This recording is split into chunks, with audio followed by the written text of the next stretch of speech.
Bonjour, j'espère que vous allez bien, que vous êtes en forme. Je suis trop contente, ça fait très longtemps que je n'ai pas enregistré un épisode avec un ou une invitée. En l'occurrence, c'est une invitée, donc ça m'a fait plaisir de pouvoir échanger avec une consoeur, une sophrologue plus exactement, sur une thématique qui, je pense, devrait vous intéresser, l'anxiété. On parle beaucoup de stress aujourd'hui, de peur, mais on parle peu d'anxiété. Pourquoi? Comment? Qu'est-ce que l'anxiété exactement? Quelle est la différence avec le stress? Si on va parler d'angoisse, on vous dit tout avec Marie pendant cet épisode et croyez-moi, vous serez surprise de la différence entre anxiété et stress, parce que bien souvent, on ne met pas le stress au bon endroit. Mais je ne vous en dis pas plus. Je vous laisse écouter l'intégralité de cet épisode et je vous retrouve pour la conclusion. Bonjour Marie, Bonjour Audrey. comment tu vas Marie? Eh bien, ça va bien, merci. Et toi? Ça va aussi, je suis ravie de t'accueillir sur le podcast Le Bonheur Massillien. Ça fait hyper longtemps que j'ai pas eu d'invité, donc ça me fait du bien de t'avoir avec moi à mes côtés aujourd'hui pour parler d'un sujet dont je n'ai jamais parlé encore et dont on parle trop peu, je trouve, parce qu'on parle de stress, on parle de peur, on parle de croyances, mais l'anxiété, puisque c'est le sujet du jour, est trop peu abordée. Donc merci d'avoir accepté cette invitation. Mais avec plaisir. Pour tout te dire, c'est mon premier podcast, donc je suis ravie de l'inaugurer avec toi. Voilà, c'est top. Et avant qu'on rentre vraiment dans le vif du sujet, je vais te demander de te présenter, s'il te plaît. Bien sûr. Alors, je m'appelle donc Marie et je suis sophrologue. Et puis, un petit peu par la force des choses, j'ai envie de dire, je suis venue à me spécialiser justement en anxiété parce que c'est un sujet qui me parle, moi, personnellement. Et j'ai remarqué, en fait, en discutant autour de moi, que c'était un sujet qui concernait énormément de personnes. Et comme tu l'as dit tout à l'heure, on en parle trop peu. C'est tabou. On n'ose pas le dire. On se dit qu'on est stressé, que c'est normal, etc. Et ça ne l'est pas. Et donc, mon rôle, c'est d'accompagner justement les femmes et les hommes à apprendre, en fait, à retrouver une vie sereine, à se libérer de cette anxiété lorsqu'elle devient trop présente et trop handicapante. Ok. Donc, on va commencer par la question que j'adore. Ce n'est pas quoi l'anxiété? Alors déjà, je dirais que ce n'est pas quelque chose de honteux, quelque chose dont on doit avoir honte, dont on doit cacher au monde qu'on a de l'anxiété. Ensuite, l'anxiété, à la base, ce n'est pas quelque chose non plus d'anormal. On ressent Mm. tous de l'anxiété dans nos vies. Donc j'insiste, ce n'est pas anormal d'avoir de l'anxiété. Si vous avez de l'anxiété, pas de panique, ça arrive à tout le monde. Et enfin, je pense qu'on aura l'occasion d'en parler un petit peu plus tout à l'heure. L'anxiété, ce n'est pas du stress, c'est quelque chose d'un peu plus subtil, d'un peu différent et qui peut, à terme, devenir, comment dire, handicapant si on laisse cette anxiété-là s'installer un petit peu trop longtemps. Ok. Donc justement, stress, anxiété, on fait souvent l'amalgame, faut être honnête. On parle, ah, je suis stressée, je suis anxieuse, tu vois, on ne fait pas de différence. Mm. Toi, quelle est la différence que tu fais entre ces deux mots, ces deux Et émotions? tu as raison, on ne fait pas de différence. On emploie le mot stress, le mot anxiété et encore très peu. L'anxiété, on dit très peu, je suis anxieuse ou j'ai de l'anxiété, on va dire, oh, je suis stressée, je suis angoissée, j'ai de Oui. l'angoisse. Et en fait, effectivement, ce sont des termes qui sont différents. Et donc, pour essayer de schématiser, le stress, ça va être une réaction physiologique de notre corps à l'instant T pendant une situation stressante. Je m'explique. Si par exemple, demain, tu passes en entretien pour un nouveau travail ou alors que tu dois faire une conférence devant 80 personnes. Bon, à l'instant T, devant tes 80 personnes ou devant ton recruteur, tu vas avoir un petit peu les mains moites, peut-être la bouche un peu pâteuse et les jambes qui tremblotent. Donc ça, c'est du stress. On y est, on est dans l'instant T. L'anxiété, en revanche, c'est l'appréhension de cet événement stressant. C'est ce que tu vas ressentir une semaine avant ta conférence, justement, quand tu vas commencer à la préparer, quand tu vas t'entraîner, tu vas peut-être mal dormir, parce que tu ressens de l'anxiété et donc de l'appréhension. Et c'est pour ça que je dis que c'est tout à fait normal. Qui n'a jamais ressenti déjà du stress dans une situation comme un entretien, par exemple, ou et même de l'anxiété en amont? C'est tout à fait normal. Là où ça commence à être un petit peu déréglé, on va dire, dérégulé, c'est quand l'anxiété perdure, même après l'événement stressant en question. Quand on commence à avoir de l'anxiété pour à peu près tout et n'importe quoi, et sans avoir de raisons ou d'événements stressants qui approchent. Ok. Donc, anxiété, quand même liée à nos propres peurs, nos propres croyances, puisque là, tu parles par exemple d'un événement.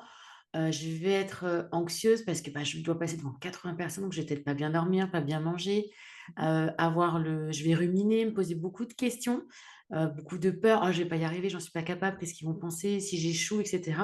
On est dans cette boucle-là, on est d'accord. Absolument.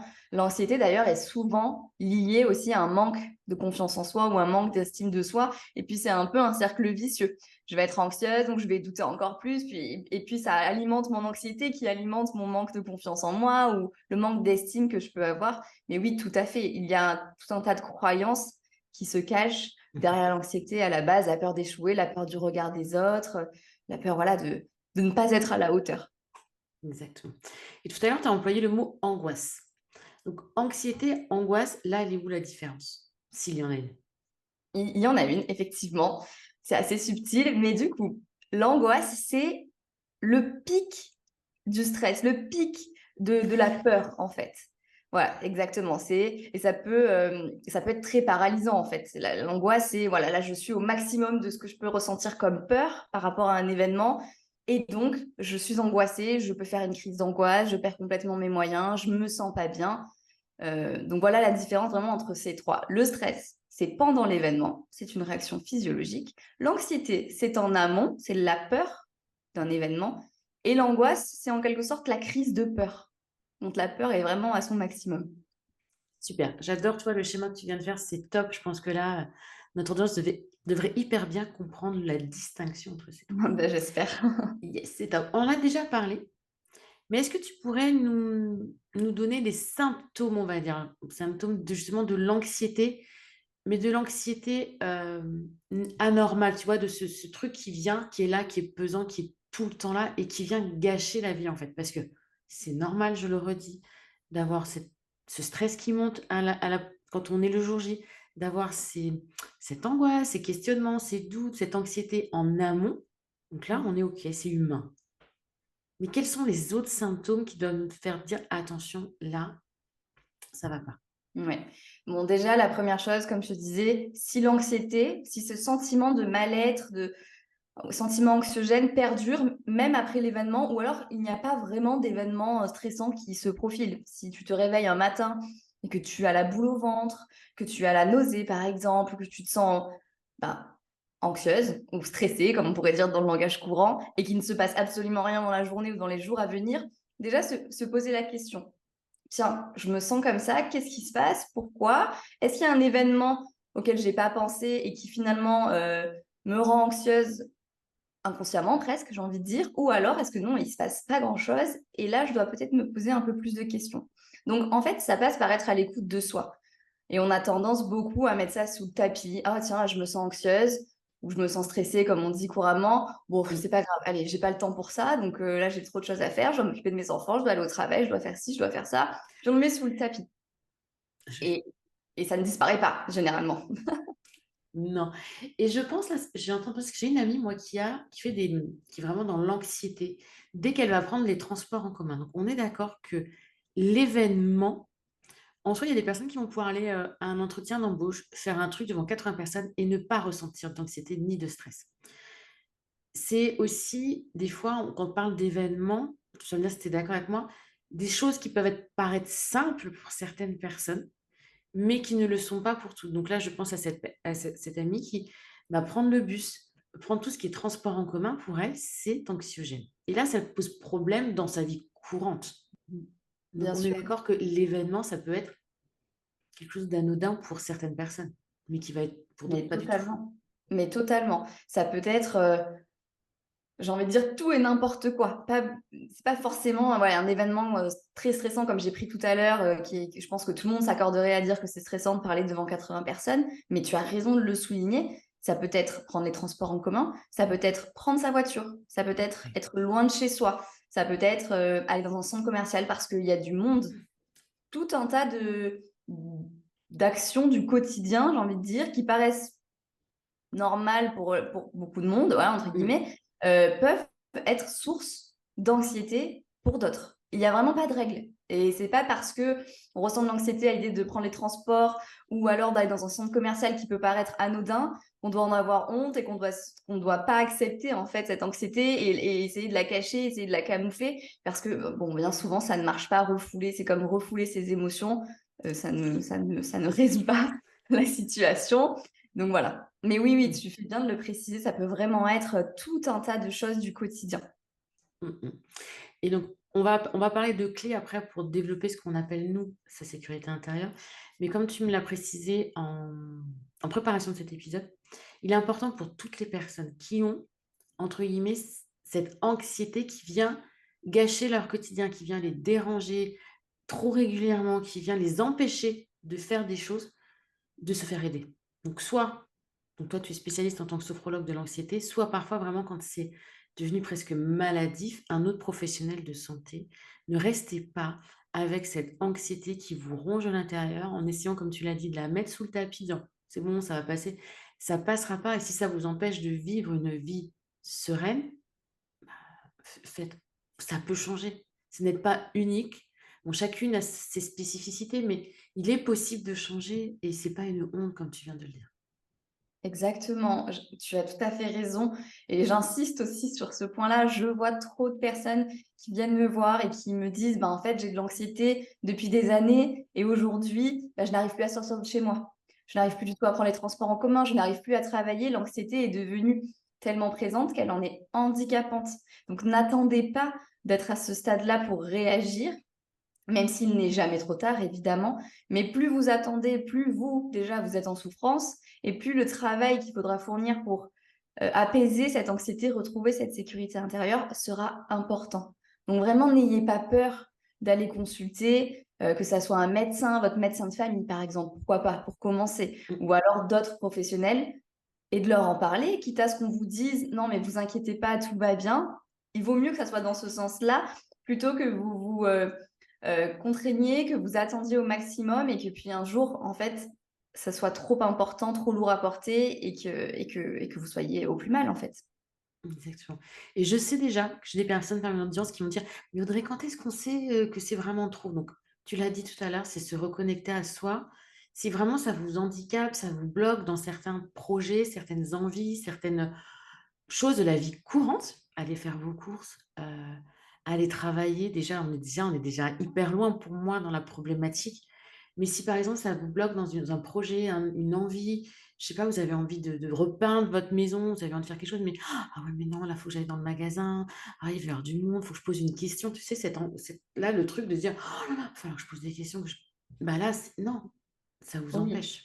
Et puis il y a aussi, le fait de mal dormir, par exemple. Les personnes qui sont anxieuses ont souvent des problèmes de sommeil qui se règlent tout seuls dès qu'on a réglé l'anxiété. Parce qu'en fait, le système nerveux, est tellement en vigilance parce que l'anxiété, c'est ça, c'est un état d'hypervigilance, comme si on se préparait pour un danger qui n'arrive finalement jamais. Donc on s'épuise à attendre ce danger, à se préparer au «combat» entre guillemets et donc même la nuit, le système nerveux est en Déréglé. hypervigilance, exactement, déréglé et donc on dort mal. Ça peut être à l'endormissement, mais ça peut aussi être des réveils nocturnes, sans trop savoir pourquoi. Finalement, on se réveille et on n'arrive plus à se rendormir. Donc, si vous avez des troubles du sommeil, si vous vous réveillez le matin avec la boule au ventre, rien qu'à l'idée de sortir du lit, de commencer une nouvelle journée, là aussi, posez-vous des questions. Et puis toutes les petites choses qu'on appelle, qui sont liées, tu sais, les petits tocs ou les petits tics qu'on a entre guillemets liés au stress, parce qu'on parle de stress dans ces cas-là, Oui, se ronger les ongles, se triturer les cheveux, des petites choses comme ça, toutes ces donc ce n'est pas le stress, puisque, tu nous l'as expliqué tout à l'heure, le stress, c'est vraiment ce moment où on est dedans. Là, c'est tout ce qui est en amont. Bah, tous ces petits tics que vous avez sont aussi des signes qu'il y a de l'anxiété, qu'il y a un petit truc, qu'il y a un inconfort qui est là et bah, écoutez-le, apprenez à l'identifier, puis OK, qu'est-ce qu'il vous dit et cetera. Donc ça, on va peut-être en reparler dans les clés là. Je ne vais pas aller plus loin. oui. Et d'ailleurs, il y a aussi une petite chose qui est une stratégie que les personnes qui ont l'anxiété mettent en place consciemment ou inconsciemment, qui n'est pas forcément la solution. Donc, je pense que c'est important aussi de le dire, c'est l'évitement. Et l'évitement des situations anxiogènes, justement, ou angoissantes. Donc, ah bah non, bah, je peux plus aller au supermarché, je trouve une parade pour que ça soit mon mari, mes amis. ma mère, qui que ce soit, qui passe au supermarché faire des courses pour moi au passage. Ah, bah, je peux plus aller à tel endroit, les transports, ça m'angoisse. Bon, bah, je le fais plus, c'est pas grave. Je n'irai pas boire un verre ce soir parce que je me sens pas de prendre les transports. Et donc, sur le moment, ça soulage. Effectivement, on évite une situation qui est très anxiogène, voire angoissante. Très bien. Sauf que ces petits comportements-là renforcent, en fait, l'anxiété, renforcent la peur par rapport à l'événement. Donc, admettons celui de prendre les transports. Et du coup, ça renforce, ça renforce, ça renforce et ça ne vous rend pas service. Donc, si vous voyez que vous avez des stratégies d'évitement comme ça qui se mettent en place, là aussi, faites attention. Dites-vous que c'est peut-être pas tout à fait normal et qu'il va peut-être falloir réagir. Exactement. Merci Marie. Voilà, c'est une petite stratégie d'évitement, la fuite émotionnelle. Hop, hop, hop. Oh non, mais c'est pas grave. Puis au final, on culpabilise, on n'est pas bien. Ah ouais, je suis toute seule. Ah, j'aurais été bien. Ouais, mais non, il y avait les transports. Ça vous empêche de vivre pleinement. Et à partir du moment pour moi où ça vous empêche de vivre pleinement, il y a problème. Exactement. Je pense que tu as bien résumé cette phrase. À partir du moment où votre anxiété ou vos peurs vous empêchent de vivre votre vie pleinement ou normalement, entre guillemets, c'est qu'il y a quelque chose voilà, qui est pas normal et qu'il faut peut-être réagir à ce moment-là. Exactement. Donc Marie, je vais te demander maintenant quelles sont pour toi les clés pour développer sa sécurité intérieure. Donc sa sécurité intérieure, c'est ce sentiment d'être OK avec soi, en sécurité, se sentir bien, ne pas avoir de boules, de stress. Je suis là, je suis bien, je suis au bon endroit et je me sens bien. On est OK sur cette définition? Oui, très bien. Alors, je vais parler du coup en tant que sophrologue. Et en sophrologie, nous, on travaille à la fois sur le corps et l'esprit. On part du principe que les deux sont connectés. Et je pense que toutes les personnes qui nous écoutent, et peut-être même toi, Audrey, tu l'as déjà vécu dans ta vie, quand ça va pas dans notre tête, il se passe des choses dans notre corps. On va ressentir justement la boule au ventre, les mains moites, peut-être la nausée, des migraines, des maux de tête. Et puis, pareil, quand notre corps ne va pas bien, quand on a des douleurs, par exemple, bon, bah, émotionnellement, mentalement, c'est assez dur à gérer. Donc, pour moi, ce qui est important de faire, c'est de passer aussi par son corps. Donc, tout à l'heure, on disait d'être à l'écoute de son corps. C'est une première chose, de se reconnecter à ses sensations. Mais ça passe aussi pour moi par la détente physique, musculaire, en fait. En évacuant les tensions physiques, déjà, on se relaxe, ça fait du bien, mais on envoie également un message à son système nerveux qui est: OK, je suis détendu, le corps est détendu, il n'est pas prêt à se défendre en cas de danger, les tensions se sont apaisées. Donc, toi, le système nerveux, tu peux aussi te détendre, il n'y a pas de danger. Étant donné que les deux communiquent, c'est important aussi de pouvoir passer par le corps. Parfois, je vois des personnes qui sont très dans le mental. En plus, quand on est anxieux, on a tendance à énormément réfléchir, énormément se poser de questions. Donc non, sortez de votre tête un petit peu. Il s'y passe déjà beaucoup de choses. Redescendez dans votre corps. Et ça passe du coup par la détente, la décontraction du corps. Très important. Donc bon, il existe plein de petites techniques, mais si je peux en donner une rapidement qui est très simple, simplement, mettez-vous dans un endroit assez calme, allongez-vous par exemple, ou asseyez-vous, vous êtes peut-être au travail, au bureau, peu importe. Fermez vos yeux quelques instants et portez attention à votre corps. Essayez de regarder si vous sentez certaines choses. Et là, je pense que les gens qui nous écoutent reconnaîtront ce que je vais dire, mais les tensions au niveau des trapèzes, par exemple, au niveau de la nuque, qui ont tendance à se crisper quand on est anxieux, puis même quand on est derrière un bureau. Donc, prenez quelques secondes pour vous poser et en fait, ce que vous allez pouvoir faire, c'est contracter au maximum tous les muscles de votre corps. Vous les contractez, vous les contractez, vous les contractez, et puis vous relâchez complètement. Et en fait, cette contraction, décontraction va venir alourdir le muscle, va venir le détendre. Une technique très simple que vous pouvez faire à peu près partout et qui va vous aider petit à petit à évacuer les tensions physiques que vous pourrez avoir. Donc, première chose, voilà, qui pour moi me paraît important, c'est de passer par le corps. Ça te Indispensable. paraît, ouais, ça te paraît clair? J'avais l'impression de m'entendre moi. Coupez le mental, revenez dans le corps. Parce que, je ne sais pas si tu connais le design humain. C'est Oui, un outil que j'utilise et c'est clairement ça. En fait, c'est le déconditionnement de notre mental et repasser par son corps, ses émotions, euh, cette sécurité, ce sentiment d'être là, son intuition, vers tout ce que nous dit notre corps plutôt que de prendre des décisions avec sa tête qui ne nous donne souvent pas les bonnes indications. exactement. Les fameuses pensées.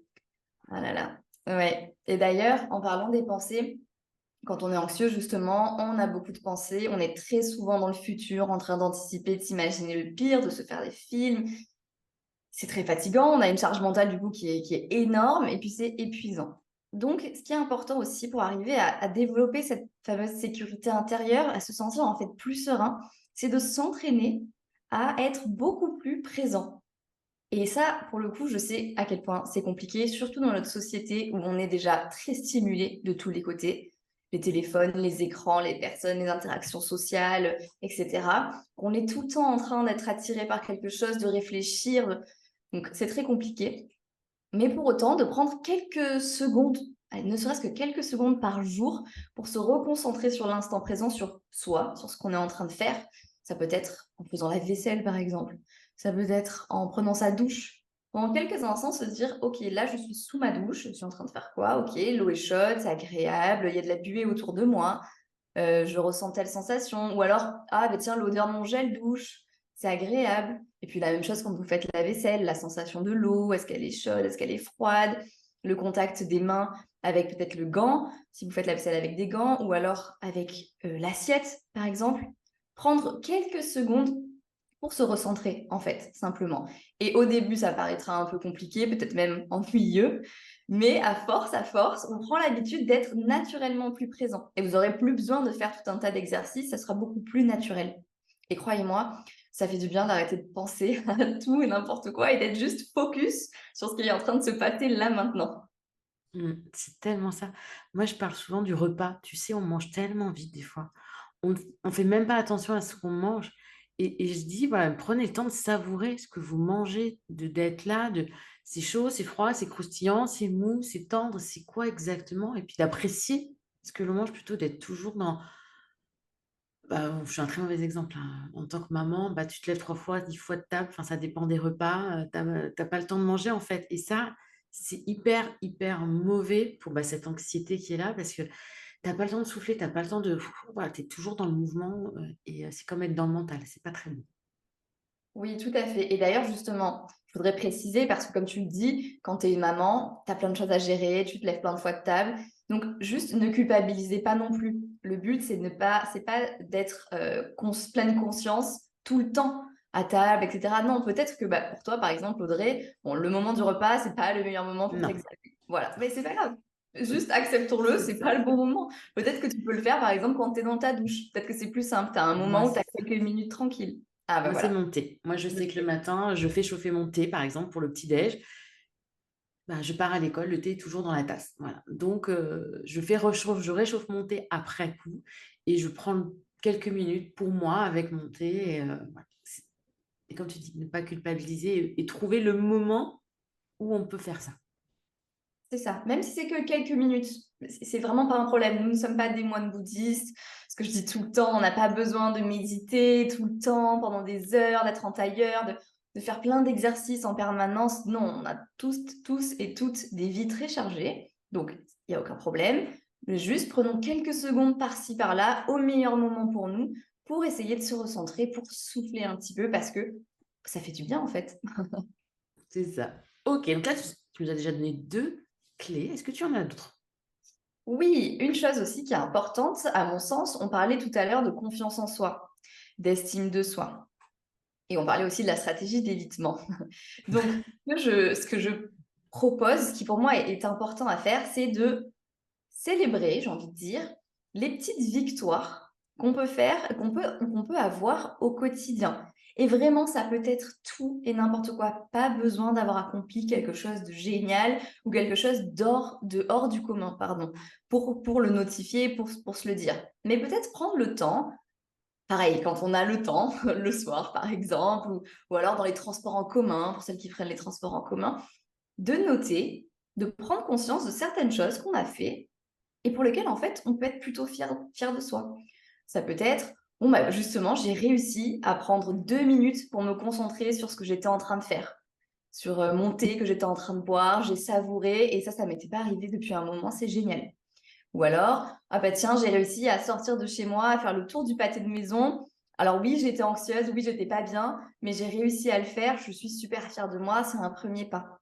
Plein de petites choses comme ça qui en fait vont venir booster, j'ai envie de dire, votre ego, la confiance en soi, et qui vont vous donner envie d'aller plus loin.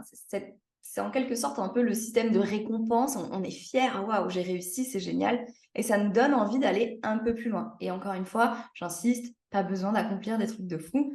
Pour commencer, ça peut vraiment être des petits pas, mais petits pas plus petits pas, on arrive quand même à avancer et donc c'est l'essentiel. Je n'aurais pas dit mieux. Celles qui me connaissent le savent. Je les invite. J'invite les personnes qui font mon accompagnement créatrice à faire des apéros victoires chaque semaine Ah, avec leur génial. famille. Voilà, donc celles qui m'écoutent régulièrement ont déjà dû l'entendre, ce principe de... Alors, j'aime pas dire petite victoire parce qu'en fait, il y a qu'elle ou il y a que nous qui sommes capables de juger si c'est une victoire ou pas une victoire. Tu sais, c'est comme tout à l'heure, on parlait des transports en commun, mais quelqu'un qui est dans l'anxiété de prendre un bus, le jour où il y arrive, c'est juste un truc à célébrer. Je suis d'accord. Mais tu sais, le truc, mais vraiment, c'est pas parce que 90% de la population arrive à prendre un bus sans se poser de questions que parce que vous y arrivez alors que ça fait des années que vous luttez pour, vous ne devez pas le célébrer, au contraire. À vous de juger ce qui a été difficile pour vous et de la difficulté que vous avez eue pour arriver jusque là où vous en êtes. Et ça, c'est hyper important, mais vraiment primordial.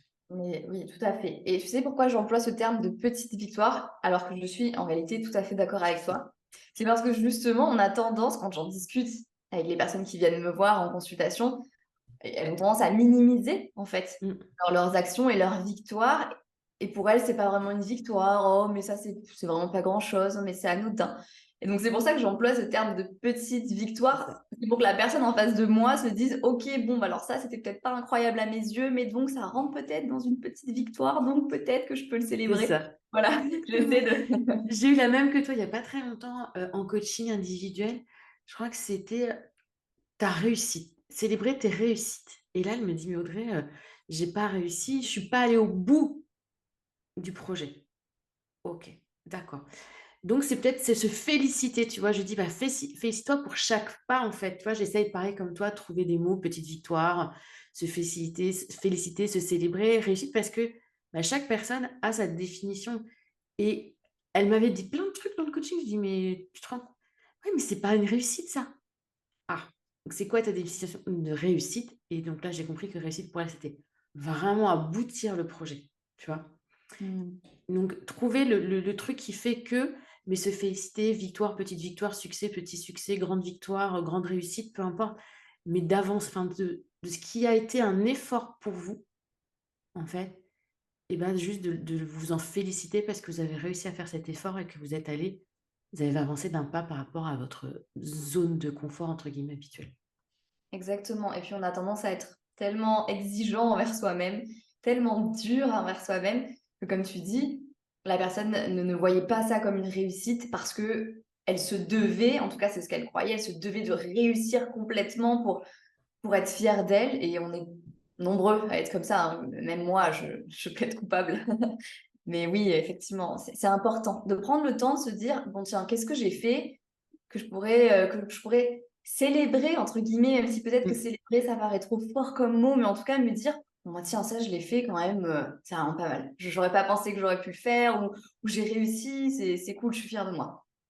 Et la fierté, ce n'est pas une émotion négative. Tu sais, souvent, ce sentiment de dire, ouais, mais tu vois, l'autre, il est fier, là. Ah, qu'est-ce qu'elle est fière, celle-là. C'est pas négatif. Enfin, la fierté, c'est une émotion positive qui va vous donner un sentiment de plénitude et de bien-être. Ne pensez pas que d'être fier de quelque chose, c'est mal. Non, c'est clair. Au contraire, c'est un moteur, je trouve, la fierté. Ça nous donne envie d'aller plus loin. Voilà, on est fier de soi. Ok, bah, je vais recommencer parce que ce sentiment est agréable. Et d'ailleurs, pour l'anxiété, souvent ce que je dis, c'est que une des meilleures façons, j'ai envie de dire, de contrer cette anxiété-là, c'est de se prouver à soi-même par A plus B qu'on est capable de faire cette chose qui nous fait peur. Alors, on va peut-être pas se jeter dans le grand bain tout de suite, mais des petits pas qui vont nous donner confiance. Ah, je suis fière, j'ai réussi. Ben, en fait, je peux aller plus loin, j'ai confiance en moi. Allez, donc un peu plus, un peu plus. Et puis à la fin, on y arrive et on se prouve à soi-même, prouve à son système nerveux, à son cerveau qu'en fait, on avait peur de cette chose-là, mais finalement, je suis tout à fait capable de la surmonter. Au Donc, contraire de l'évitement qui, du coup, renforce cette peur. C'est ça, exactement. Tu vois, c'est super, j'adore. Parce que comme je précise, on prépare un peu les quelques questions, mais les clés, je n'étais pas au courant de ce que tu allais nous partager. Et je pense que je suis hyper alignée avec tout ce que tu me Bon, partages, bah, donc tant c'est mieux, cool. je suis contente. Est-ce que tu as autre chose à partager sur cette sécurité intérieure, comment la renforcer? Oui, une dernière chose que je voudrais préciser aussi, c'est que parfois, tout seul, on a du mal, on n'y arrive pas. Et déjà, ce n'est pas une honte de se dire, bon, bah là, voilà, j'ai essayé plein de choses, j'ai testé tous les conseils que j'ai trouvés sur Instagram et pourtant, j'ai toujours de l'anxiété.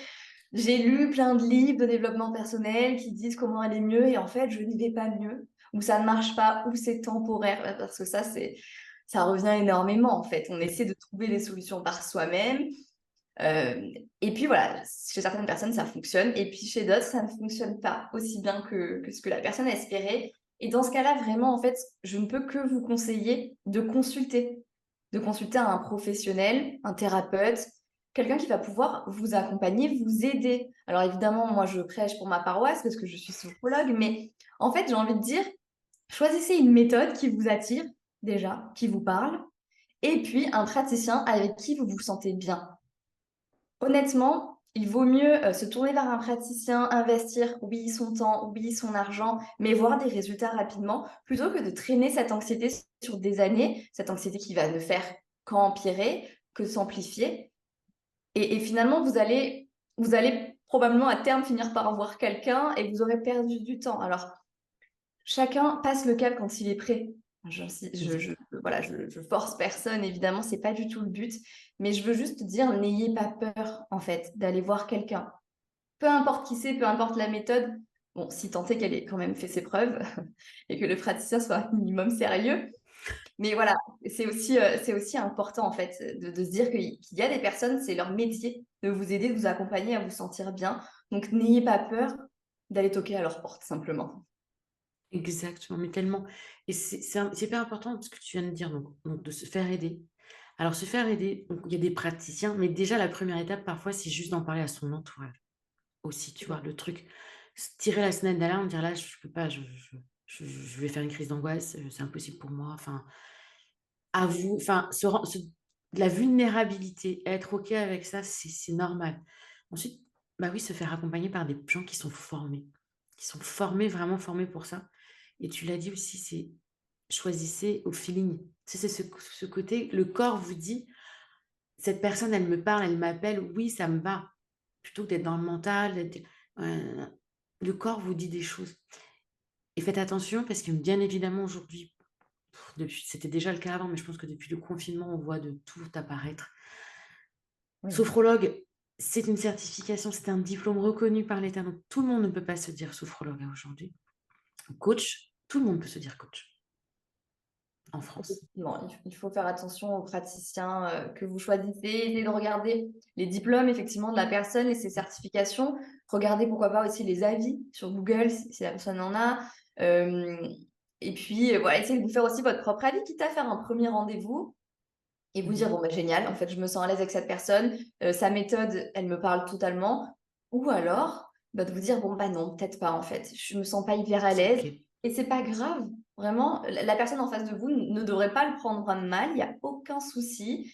Et vous non plus, n'ayez pas honte, ne culpabilisez pas. Vous passez un moment avec cette personne et puis voilà, vous testerez peut-être une autre C'est ça. méthode, peut-être un autre praticien à un autre moment. Mm. Ça, c'est vraiment c'est important. En fait, il y a autant de praticiens que de personnalités différentes. Donc, choisissez quelqu'un avec qui vous vous sentez à l'aise parce que c'est très important que vous puissiez lâcher prise, en fait, pendant ces rendez-vous-là. Le but, c'est que vous puissiez, oui, vous laisser porter, j'ai envie de dire, par le professionnel. Si vous êtes sur la retenue, si vous n'êtes pas à l'aise, bon, c'est dommage. C'est pas possible. Et puis c'est pas ça en fait. La relation qui doit se créer doit être saine et libre aussi à nous, accompagnants, parfois de refuser quelqu'un avec qui ben, on sent qu'on n'est pas dans ce qu'on appelle nous en tant qu'accompagnant, une alliance de travail qui va être saine pour nous comme pour la personne. Donc, on ne fait pas perdre du temps à quelqu'un en disant je vais aller voir, je vais découvrir ce professionnel, je vais voir comment ça se passe. Ça se passe bien, tant mieux, ça se passe pas bien, et bien on s'arrête là et c'est mieux comme ça pour tout le monde. Parce que si vous n'êtes pas à l'aise, si vous n'êtes pas bien, bah, l'accompagnant va se remettre beaucoup en question aussi. À un moment donné, voilà, donc il faut penser à ça.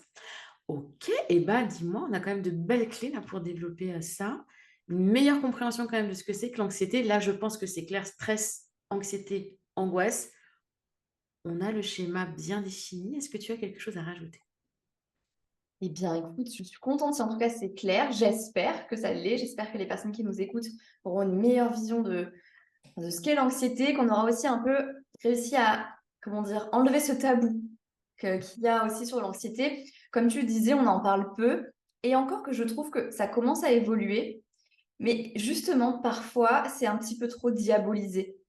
Et ça peut faire peur, et c'est pour ça qu'on n'ose pas dire: «Ben, j'ai de l'anxiété, je suis anxieuse» et cetera. Je fais des crises d'angoisse parce que c'est un petit peu diabolisé. Parfois, je vois notamment des commentaires sur les réseaux sociaux ou en consultation quand je parle avec des personnes.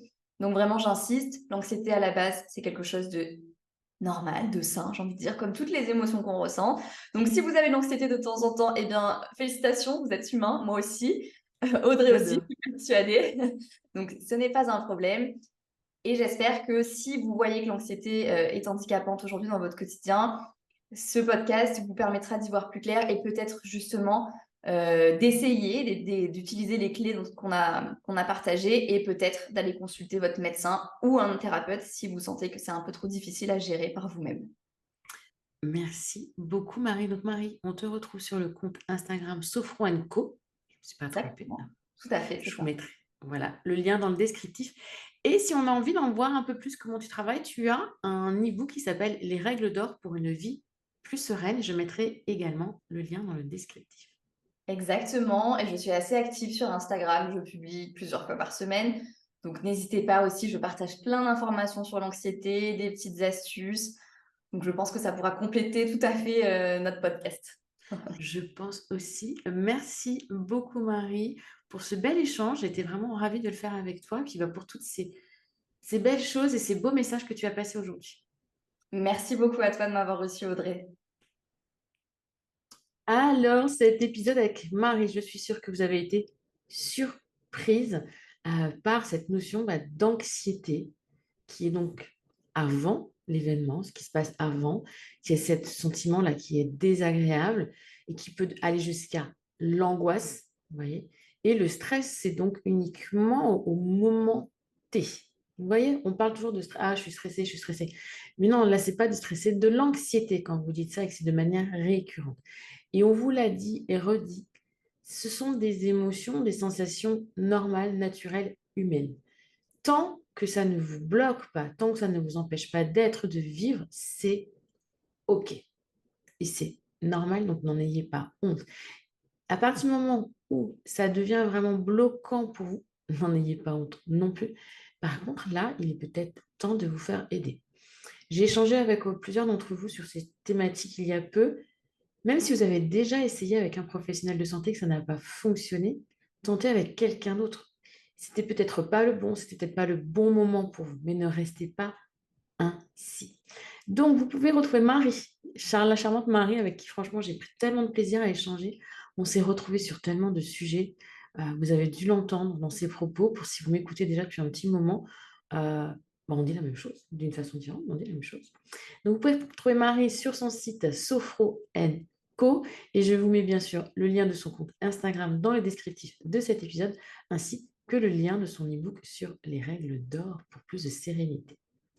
Je vous retrouve la semaine prochaine. Merci de m'avoir écouté jusqu'ici. Pensez aussi à laisser un petit commentaire sur Spotify ou sur Apple Podcast, une 5 étoiles aussi, ça peut être sympathique, pour me signifier que vous avez apprécié cet épisode.